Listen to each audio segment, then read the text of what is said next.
ఆ ప్రాజెక్టు కూడా తట్ట మట్టి తీయడానికి వీల్లేదంటే మహారాష్ట్రతో మాట్లాడి తుమ్మిడిఎట్టి దగ్గర గోదావరి జలాలను శ్రీపాద ఎల్లంపల్లికి తీసుకొస్తామంటే అది కూడా నిర్మించడానికి వీల్లేదంటారు.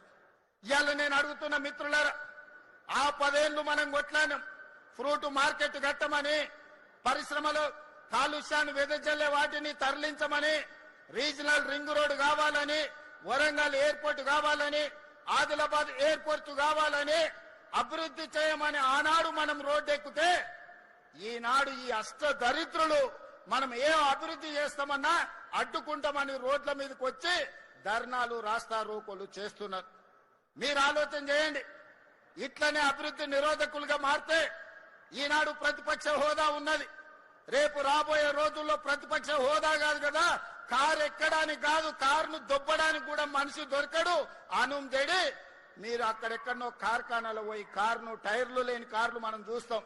మనం అఫ్జల్గంజ్ ఏరియాలో పోతే అంబాసిడర్ కార్లు ఉంటాయి, దాంట్లో టైర్లు ఉండవు, రాళ్లు పెట్టి కారు నిలబెట్టి ఉంటది. మీ అంబాసిడర్ కార్ కూడా ఫామ్ హౌస్ గా పరిస్థితి వస్తుంది. అందుకే మిత్రులారా, ఇవాళ మీ అందరి సహకారంతో మీరందరు కలిసి వచ్చినందుకు ధైర్యంగా ఈ రోజు ఈ ఫ్రూట్ మార్కెట్ ను ఈ రోజు ప్రారంభించుకుంటున్నాం. ఇంతకు ముందే తుమ్మల నాగేశ్వరరావు గారికి సూచన చేసిన, ఇవాళ అక్కడ నీడ లేకుండా వాన వచ్చినా గాలి వచ్చినా ఎండకెండి వానకు దడిసి అక్కడ అమ్ముకుంటున్న కూరగాయలు గాని, రైతులు గాని, అక్కడ ఉండే మధ్యవర్తులు గాని ఈ రోజు ఎన్నో ఇబ్బందులు ఎదుర్కొంటున్నారు. 6 నెలలు ఇక్కడ రాత్రి మగళ్ళు పని చేపించి డిసెంబర్ నుంచే ఈ ప్రాంతంలో కూరగాయలు పండ్లు అమ్ముకునే విధంగా ఇక్కడ పనులను ప్రారంభించాలి. 100% అభివృద్ధి 2 ఏళ్లలో పూర్తి చేయాలని నేను తుమ్మల నాగేశ్వరరావు గారికి సూచన చేసిన. తుమ్మల గారికి వేదిక మీద నుంచి నేను మాట ఇస్తున్నా, మీకు నిధులకు ఒక్క రోజు కూడా ఆలస్యం చేయకుండా 2400 కోట్ల రూపాయలు మీకు గ్రీన్ ఛానల్లో మీకు విడుదల చేయించే పూచి నాది. మరి పనులు నిర్మాణం చేయించుకునే బాధ్యత మీది, మల్రెడ్డి రంగారెడ్డి గారిది, శ్రీధర్ బాబుది. కేసీఆర్ కుర్చేసుకొని కూర్చొని పాలమూరు రంగారెడ్డి ఎత్తిపోతల కడతా అన్నాడు. కానీ ఎన్నికైన తర్వాత మందేసుకొని ఫామ్ హౌస్ లో వండుకున్నాడు. ఆయన లాక కాకుండా తుమ్మల నాగేశ్వరరావు గారికి, శ్రీధర్ బాబు గారికి మీరిడ కుర్చేసుకొని కూర్చొని ఈ ఫ్రూట్ మార్కెట్ ను డిసెంబర్ లో పనులు ప్రారంభించే విధంగా మీరు అభివృద్ధి కోసం రోజుకి 24 గంటలు పనులు చేయించండి. మీకు అవసరమైన నిధులను ఏర్పాటు చేసే బాధ్యత నేను తీసుకుంటా. అదే విధంగా ఈనాడు రిజిస్ట్రేషన్ ఆఫీసులు కోట్ల రూపాయల భూముల లావాదేవీలు జరుగుతున్నాయి. ఒక్కొక్క డాక్యుమెంట్ కు 1 కోటి 2 కోట్లు ఈ రోజు రిజిస్ట్రేషన్ ఛార్జెస్ కడుతున్నారు.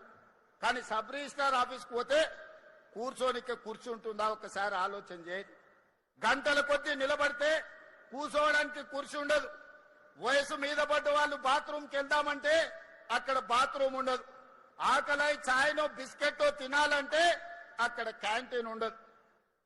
ఎక్కడనో శ్మశానానికి పోయినట్టు లేకపోతే ఎడారిలో మనకు ఏ దిక్కులేని దగ్గరకు పోయినట్టు ఉంటుంది సబ్ రిజిస్ట్రార్ ఆఫీస్.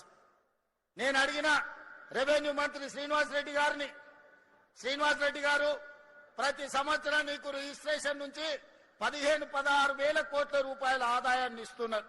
మరి ఇన్ని వేల కోట్ల రూపాయల ఆదాయం ఇచ్చే వాళ్ళు వస్తే కూర్చోవడానికి కుర్చీ లేదు, తాగడానికి ఛాయ్ లేదు, ఎక్కడ చూసినా నిలబడడానికి కూడా స్థలం లేని పరిస్థితి ఉన్నది. ఇది మంచిదా? కస్టమర్ ఈజ్ అవర్ గాడ్ అన్నారు. మరి అట్లాంటి వాళ్లను మీరు ఇట్లా నిలబడితే మంచిదా అని అడిగిన. అందుకే ఆయన ఆలోచన చేసిండు. ఔటర్ రింగ్ రోడ్డు లోపల 39 సబ్ రిజిస్ట్రార్ కార్యాలయాలు ఉంటే వాటిని 12 క్లస్టర్స్ గా బ్రహ్మాండంగా ఏసీ గదులతోని ఎక్కడికి వెళ్ళినా 5 స్టార్ హోటల్కి వెళ్తే ఎలాంటి వసతులు ఉంటాయో ఈ రోజు రిజిస్ట్రేషన్ చేసుకోవడానికి వచ్చే వాళ్లకు అలాంటి వసతులతోని ఇవాళ ఇంటిగ్రేటెడ్ సబ్ రిజిస్ట్రార్ ఆఫీసులను డిజైన్ చేసి ఈ రోజు ఆ కార్యక్రమాన్ని కూడా ప్రారంభించుకున్నాం. అందుకే మిత్రులారా, అంతర్జాతీయ నగరం అని మనకు మనం గొప్పలు చెప్పుకుంటే సరిపోదు. అంతర్జాతీయ ప్రమాణాలతోనే అభివృద్ధి చేసుకున్నప్పుడే అంతర్జాతీయ నగరంగా మనకు గుర్తింపు వస్తుంది. అందుకే వాళ్ళు అడ్డం పడ్డా, కాళ్ళలో కట్టె పెట్టినా, శాపనార్థాలు పెట్టినా, ఏడ్చినా, పెడబొబ్బలు పెట్టినా, చివరికి మూసిలో పడి పందులాక దొర్లినా వాళ్ళ ఏడుపు వినేది లేదు. మనం అభివృద్ధి చేసుకునుడే, మనం రీజనల్ రింగ్ రోడ్ వేసుకునుడే, రేడియల్ రోడ్డు నిర్మించుకునుడే, భారత్ ఫ్యూచర్ సిటీ కట్టుకునుడే, కోహెడా ఫ్రూట్ మార్కెట్ ను పూర్తి చేసుకునుడే. ప్రతి అవసరాన్ని దృష్టిలో పెట్టుకొని ఈ రోజు ఈ రాష్ట్రం యొక్క అవసరాలను తీర్చుకుంటూ ముందుకు వెళ్లాల్సిన బాధ్యత మన మీద ఉన్నది. అందుకే ఇవాళ మిత్రులారా మనం మంచి కార్యక్రమాలు చేసుకుంటున్నాం. మనల్ని చూసి ఏడ్చేటోళ్ళు ఎప్పుడు ఉంటారు. కడుపులో మంట ఉన్నోళ్ళు, అసూయ ఉన్నోళ్ళు వాళ్లకు అజీర్తి అవుతూనే ఉంటది. వాళ్ళని ఎవరిని పట్టించుకోవాల్సిన అవసరం లేదు. అందుకే ఈనాడు మంచి మంచి కార్యక్రమాలతో ముందుకు వచ్చినాం. వ్యవసాయాన్ని ఒకనాడు దండుగంటే వ్యవసాయాన్ని పండుగ చేసినాం. ఒకనాడు ఒరేసుకుంటే ఉరేసుకున్నట్టే అంటే ఈ రోజు ఒరేసుకున్న వాళ్లకు కనీసం మద్దతు ధరనే కాదు 500 రూపాయల బోనస్ ఇచ్చి దేశంలోనే అత్యధికంగా ఈ రబీ సీజన్ లో 1,41,000 మెట్రిక్ టన్నుల వరి ఉత్పత్తి చేసి దేశానికి ఆదర్శంగా నిలబడ్డాం. భారతదేశంలో ఉత్పత్తిలో 60% ఒక్క తెలంగాణ రాష్ట్రం నుంచే ఉత్పత్తి చేసి మన రైతుల యొక్క సత్తా చూపినాం. ఆ ఎల్లా ఏ ఊర్లో ఏ రైతు ఒడ్లు పండించినా ఇది కాళేశ్వరం నీలే అని కూలేశ్వరరావు చెప్పేటోడు. మరి ఇలా కాళేశ్వరం కూలేశ్వరం అయిపోయి 3 ఏళ్ళు అయింది. చుక్క నీళ్లు కాళేశ్వరం నుంచి రాలే, చుక్క నీళ్లు గోదావరిలో లిఫ్ట్ చేయలే. మరి ఈ రోజు దేశంలోనే అత్యధికంగా మనం వరి పండిస్తున్నాం కదా. ఇన్నాళ్ళు వాళ్ళు చెప్పింది అబద్ధమా కాదా ఒక్కసారి ఆలోచన చేయండి. 3 ఏళ్లలో 1,00,000 కోట్లు పెట్టి వాళ్ళే కట్టిండ్రు. వాళ్ళ కళ్ళ ముందల్నే కూలిపోయింది. 1,00,000 కోట్ల రూపాయలు గోదావరిలో కొట్టుకుపోయినాయి. 1,00,000 కోట్ల ప్రజల సొమ్మును గోదావరిలో కలిపినోని అదే గోదావరిలో వాళ్ళకి తద్దినం పెట్టాల్సిన అవసరం ఉందా లేదా ఒక్కసారి ఆలోచన చేయండి. నిన్న మన ఆయన తాటి చెట్టు లెక్క పెరిగింది. ఎందుకంటే మనకు ఈ ప్రాంతంలో నల్గొండల, భువనగిరిలా లేకపోతే ఇబ్రాహీంపట్నంలో తాటి చెట్లు ఎక్కువ ఉంటాయి. తాటి చెట్టు ఇట్లా పెరుగుతుంది. తాటి చెట్టు ఎంత పెరిగితే తెలివి ఎక్కువ ఉన్నదని ఆయన అనుకుంటుండు. ప్రాజెక్టులు ఎట్లా కట్టాలో, లిఫ్టులు ఎట్లా మెయింటైన్ చేయాలో ఆయన మనకు లెటర్లు రాస్తున్నారు. నీ ముఖం 10 ఏళ్ళు నువ్వు అట్లా ఏడ్చినందుకే అది కాళేశ్వరం కాస్త కూలేశ్వరమైంది. నీ సలహాలు తీసుకుంటే ఇల్లు వీకి పందిరేసుకున్నట్టే ఉంటది.